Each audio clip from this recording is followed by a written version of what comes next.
Hello and welcome to this video on managing quite a difficult conversation when patients come in asking and demanding scans and further investigations which might not always be relevant or needed.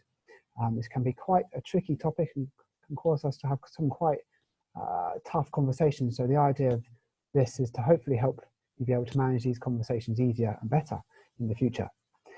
My name is Ben. I'm a physio here with the pain service at Edinburgh Hospital. I'm also currently a trainee facilitator for the clinical communication skills sessions at Cambridge Medical School, hence my particular interest in these difficult conversations.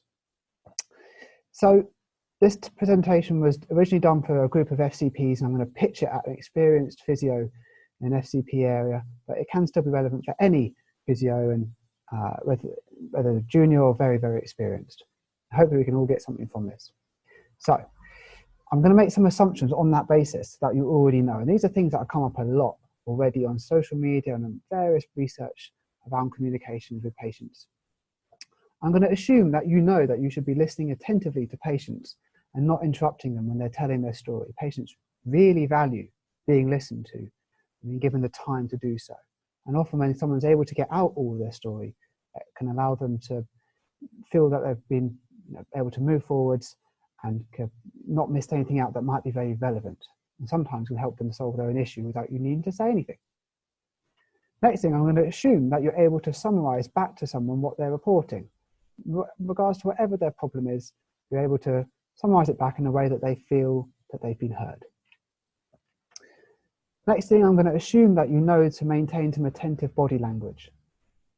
Eye contact, having your body in the same position as them, so that they feel they're being listened to, not just from the summary, but from you being aware and being in line with them too. And finally, I'm going to assume that you know to use the ICE questions.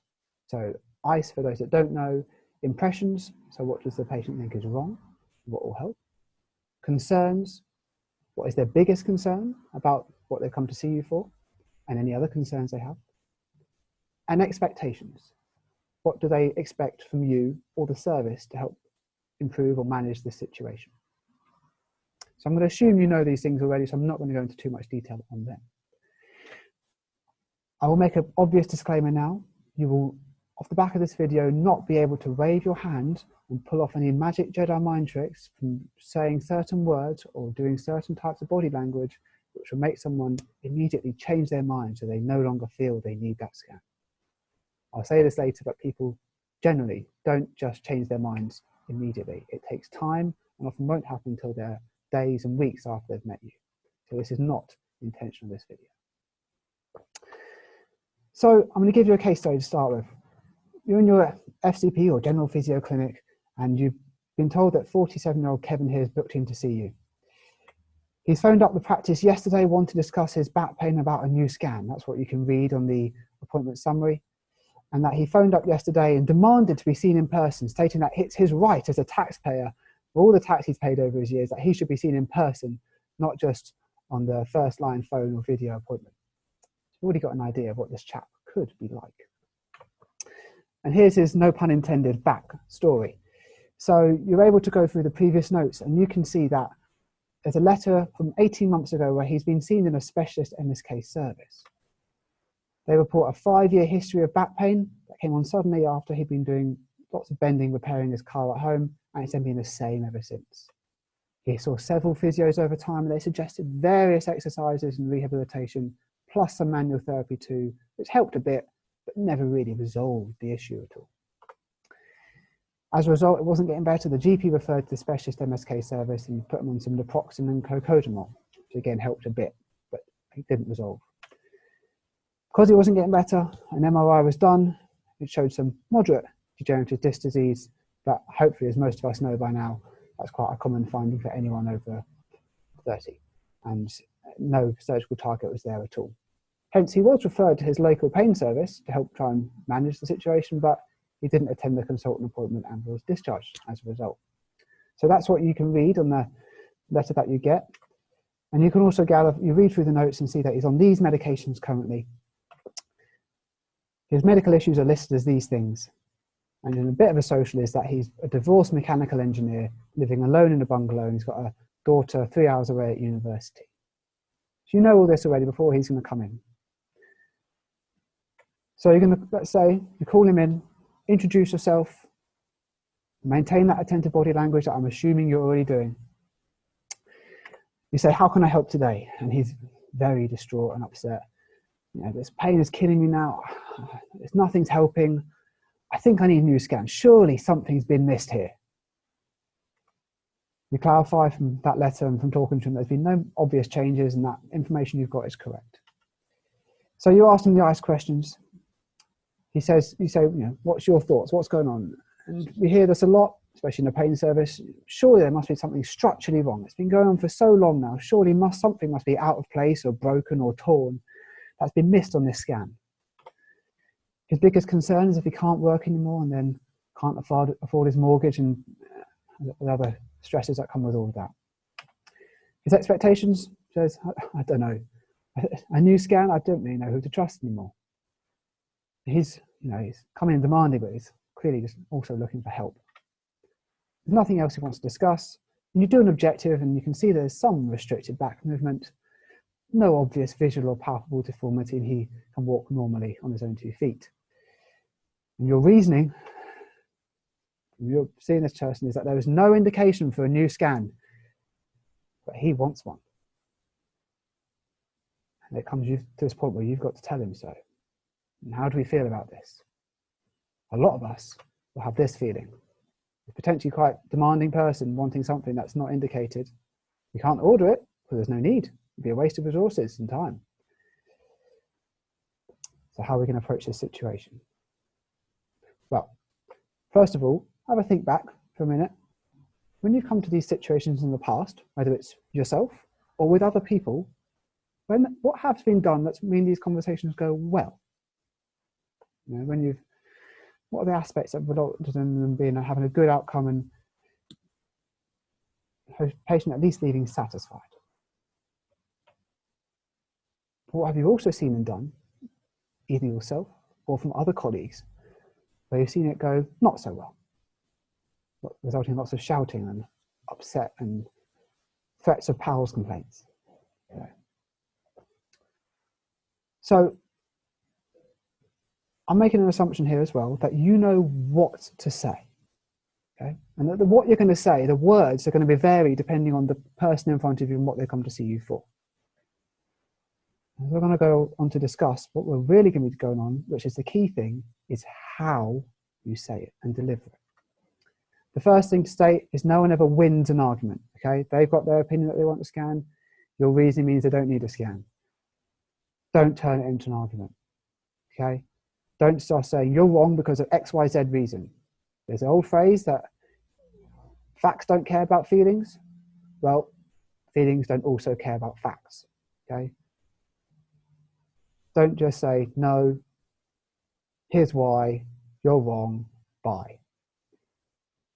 Patients, we hear these stories all the time. This patient's just going to come see, go down the line and keep seeing people in the future, okay? You do that. So don't turn it into an argument. No one wins. They'll just reinforce their beliefs even more. Also, he will come out and say, I think I need a new scan, sorry, something's been missed. Don't immediately try and correct that. Accept it. Oh, okay, so you feel that you need a new scan because you feel like something's been missed. And then you can park it there. You don't need to immediately go, well, here's why you're wrong. It's for these reasons we don't do it. Blah, blah, blah, blah, blah. So, okay? Because if you just say it straight away, it'll feel like a fob off.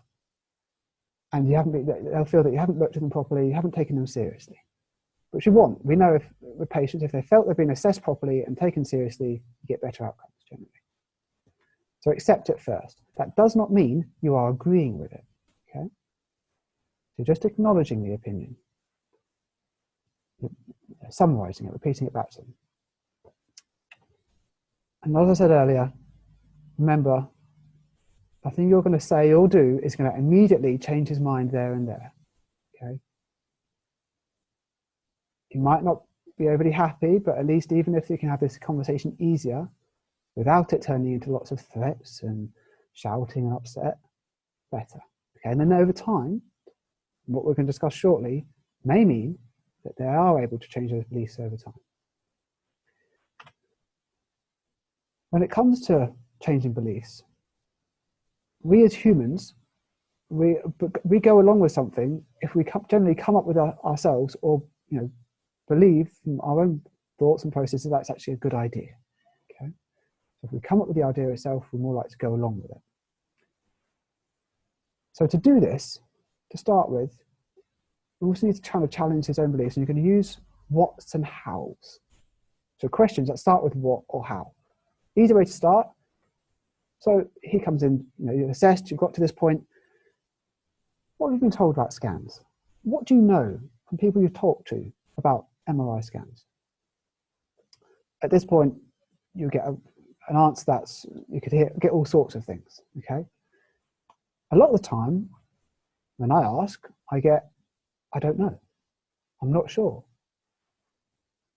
It's it's just the go-to,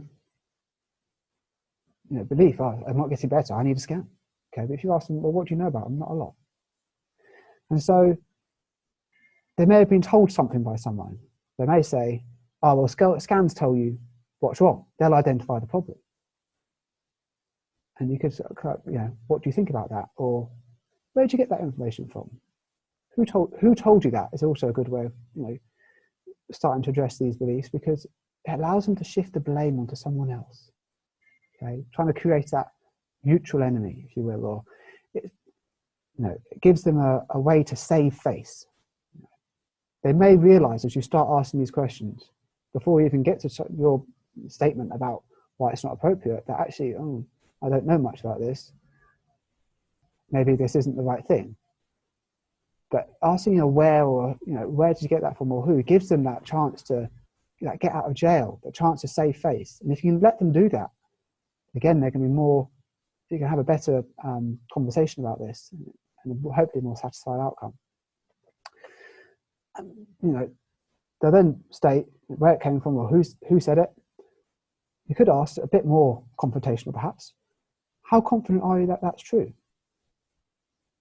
Again, you're going to do it in a nicer tone. You're not going to say, how confident are you that's true? Are you sure about that? It's an argument. But asking it inquisitively, how confident are you that's true? It's a nicer way. And again, you might get, oh, I don't know, actually, I never thought about it like that. Okay? So again, we're asking them to go back to their own beliefs, so challenging their thought, essentially, in a nice way, okay? Not being direct, not being blunt, stern about it.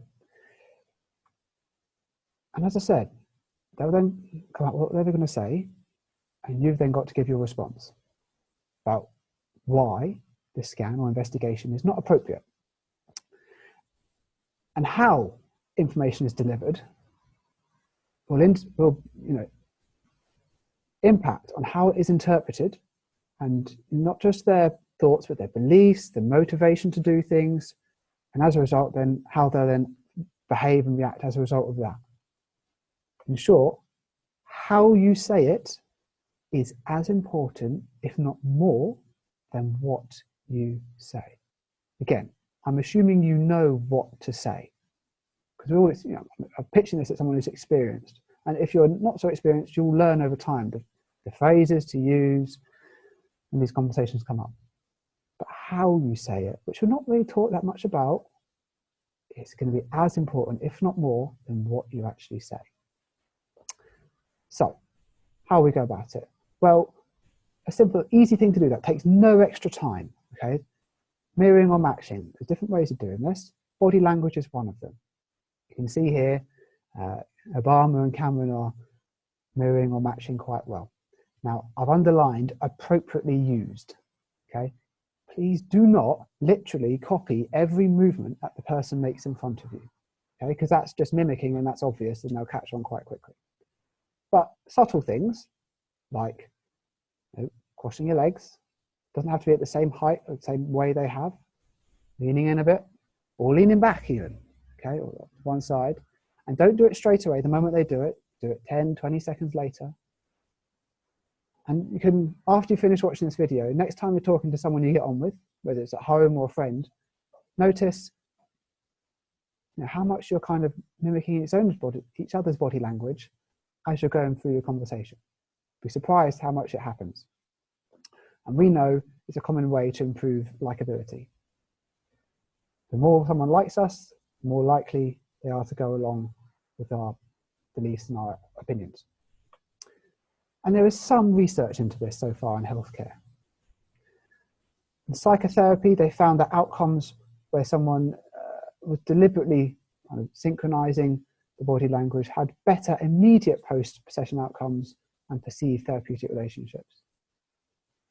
And it also can allow someone to become more relaxed and more attentive, again, if they're more liking to you, and again, more likely to buy into what you're going to say.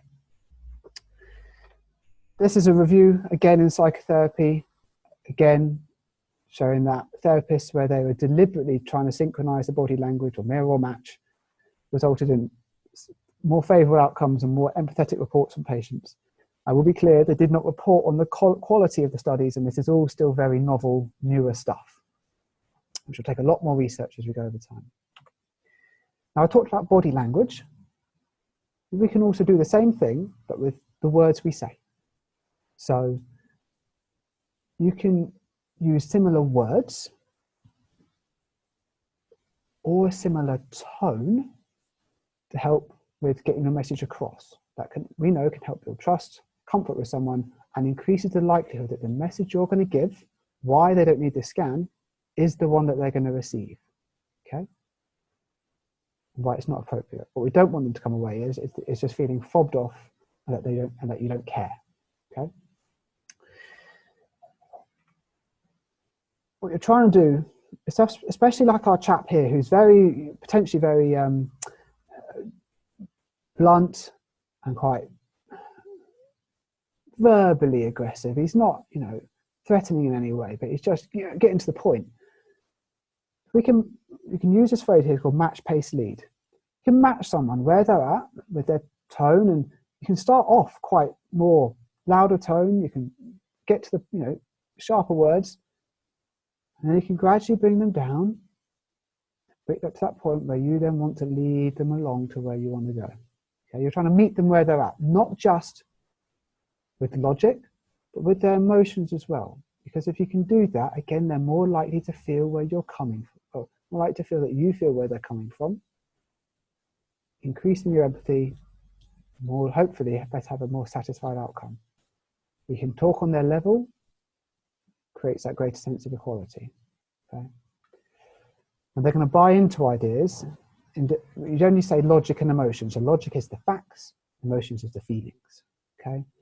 So we'll buy into things emotionally and justify them logically. Now, where someone fits on this scale is variable. They may be more of a logic person. They may be more of an emotional person. Okay? And how they buy into things. But do both.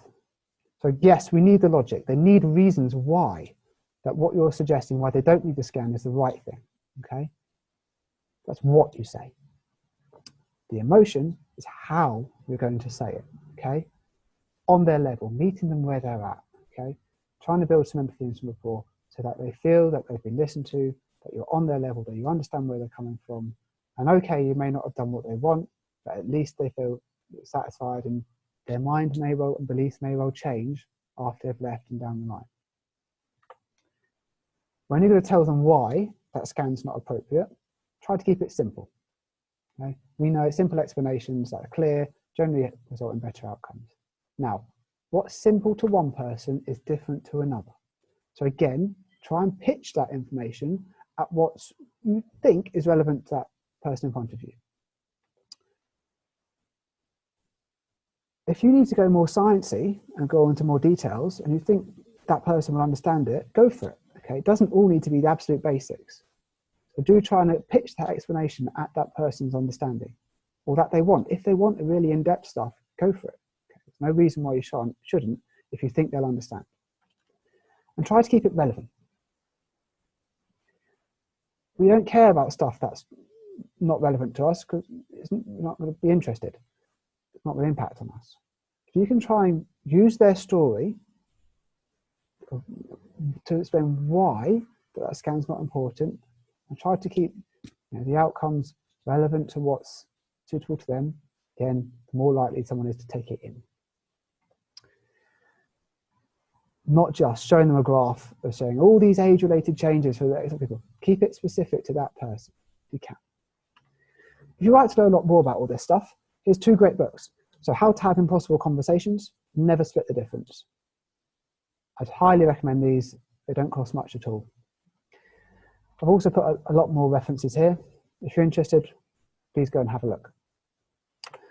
In summary, when someone comes in demanding and wanting a scan, please don't turn it into an argument. You will only reinforce their beliefs even more, no matter how many correct facts you throw at them. Try to, with both body language, or if you can't, if you're doing it virtually, language, both tone and the words you use, try to keep it mirrored or matching to them. Help build some rapport. They feel listened to, build that empathy. And then use the what's and hows to really establish dig into those beliefs and see if they can help change and come up with the idea themselves over time. If you have any further questions, do let me know. And thank you for watching. I hope it's been useful, and I look forward to doing this again. Take care.